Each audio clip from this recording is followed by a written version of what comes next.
We're starting part 1 of a series based on the summit called Remothering by Simone Vivi Hadjigeorgalis.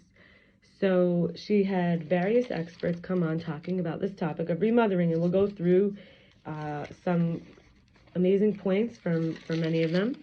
I don't know if it's all of them, but many of them. And we definitely will not cover everything in a single day as far as I can tell, but we will start and see what we do cover. So starting with, and these are her conversations. She contributes a lot with these conversations with the experts. Juliane Taylor Shore. So the brain talks to us via behavior, affect, which is like emotion, and image, cognition, and sensation. The maternal boundaries reflect our psyche and others' psyches. The psyche is kind of like you could think of as your mind. So your psyche, which has,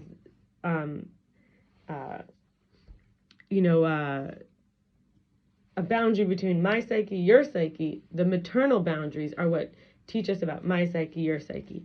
And we're going to talk about how compassion is not exactly empathy. And I love this because I hadn't really been educated on this till I heard sometimes people make distinctions, but she said it very clearly. Compassion is a witnessing, and empathy is like charged. Empathy is I have to feel those feelings with you. Compassion is that I see that you're feeling those feelings, and I might know what those feelings feel like or not, but I'm witnessing you experiencing those feelings. Compassion is to be with that person. When we talk about loving kindness,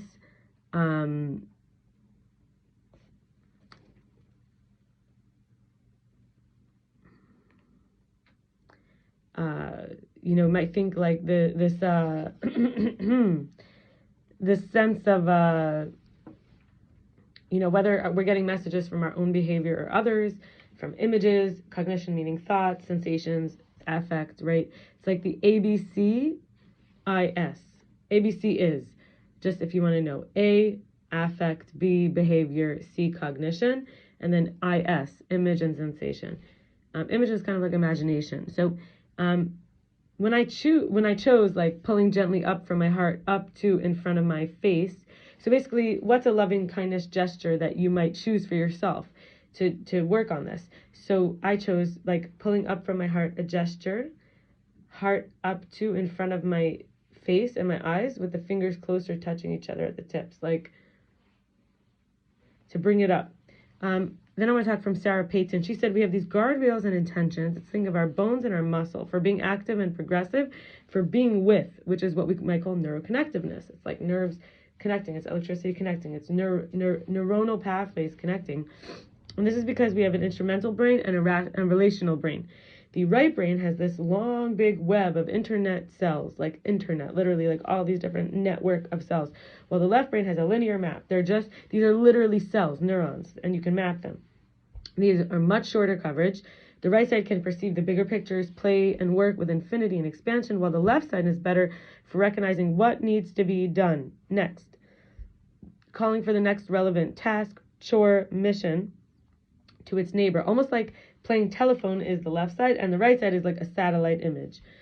So these guardrails, like and intentions for the bones and the muscles, this idea that being active and progressive is to move forward, but you have to be with as you move forward. When we think of our hands, we think of two hemispheres, right? But let's say we have two hemispheres of the brain. So Bonnie Badenoch she has this model where you have the system, it's thumbs tucked into if you want to imagine now the limbic system with the two hemispheres, you use your hands in the brain, and you have the thumbs tucked into the palm, that's your limbic system.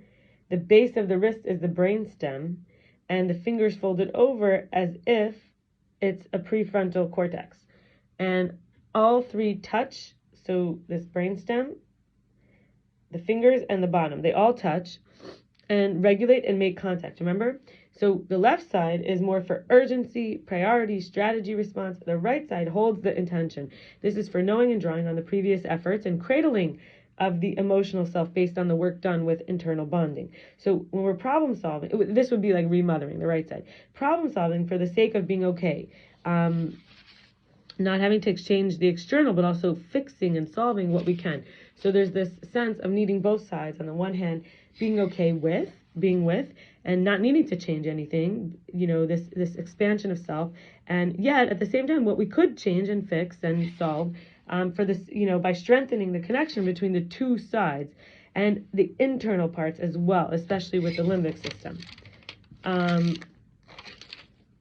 I want to share from Annie Wright. She says that when someone starts to, so the common adaptation themes that people have. So what are we calling adaptations? They're like maladaptives, or we don't want to call them maladaptives because they're not bad adaptations. They're adaptations. So these themes that we have, because when they start to cause harm, then we might call them maladaptive. This is when we're not feeling well with it, when we're not able to get out of our stuckness, when we keep showing up in the same way, we can't have new relationships, we can't grow. So we would say, or when we're not feeling we're feeling powerless and or dependent on others or substances, right? We'd say it's time to uncover the stories and see the light and the dark, and separate the compulsion from the power to choose as we face the fear of change and fear of loss of gains. Like what we gained by the adaptivity, we might be afraid to lose that if we change.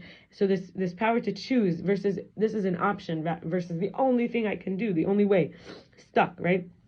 And also we learn to weigh the risk as well as consider the results. If I do not change, can I continue like this? So it becomes a very like centered, grounded, and also breathing kind of approach. So these are some of the common adaptation themes: fixer, helper, achiever, reflexive caretaking, overworking, perfectionism, performing for worth, overfunctioning, not taking a break, people pleasing, boundary, challenges, emotional management, which we might even say just being able to read the room or handle. We might add or say that like overfunctioning, you could say, is kind of like not being able to take a break. Emotional management would be constantly having to read the room, like not being able to read the room, but like too much reading the room, too much trying to gauge how everyone's feeling, and trying to basically see the inner state of each person versus being in our own state. So many of these can feel like a superpower, but they were actually developed in dysfunction. They came at a very high cost, and they do result in impairments elsewhere. So it's like you're being likable, but you're never allowed to say no to anyone or anything. That's a very high cost. You may have to risk your own health, your wellness, your happiness, just so that people will like you because of one of these roles, right? So it's just an example. Or even not to be able to ever disagree or put our own opinions forward.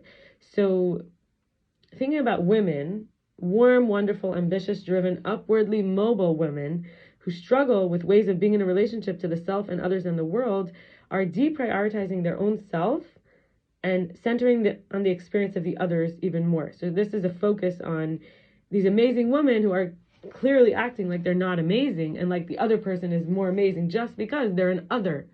You get that? Okay, subtle. Just because they're an other, they must be more amazing.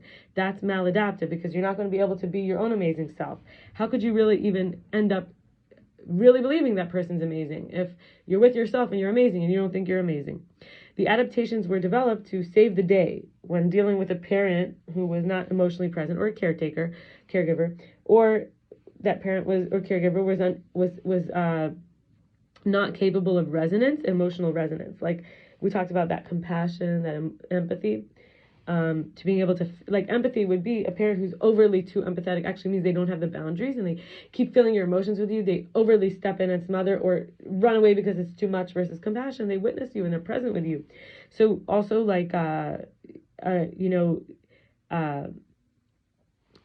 basically it was they were not capable of resonance. It was, or the learning or growing the space to have compassion. Rather, it was,